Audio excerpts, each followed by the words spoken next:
যে খাবারে দেয় বা মারা বলে যে খেতে চাচ্ছে না, একটু বমি বমি ভাব, ওয়াক করবে, এরকম সমস্যাগুলো থাকে। আমাদের বাংলাদেশে কৃমি হওয়ার সম্ভাবনাটা একটু বেশি, কারণ শহরের বাচ্চারা বাসায় বা টয়লেটে অনেক সময় জুতা ব্যবহার করে না, সেই কারণে অল্পতেই কৃমি হওয়ার সম্ভাবনা বেড়ে যায়, অনেক বেশি হয় আমাদের দেশে। তাছাড়া আমাদের গ্রামের বাচ্চারা হাত ধুতে পারে না, ভালোভাবে হাত ধুয়ে খাওয়া দাওয়া করে না, অনেক কারণেই কৃমিটা বাড়ে।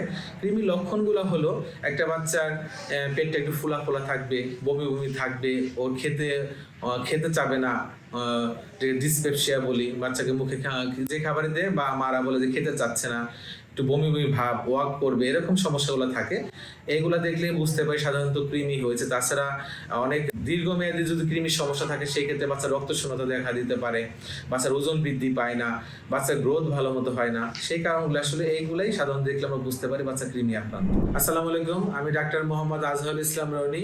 আমি সো গুড প্ল্যাটফর্মের সাথে আছি। সহজে আমার অ্যাপয়েন্টমেন্ট পেতে সো গুড প্ল্যাটফর্মের সাথে যোগাযোগ করুন।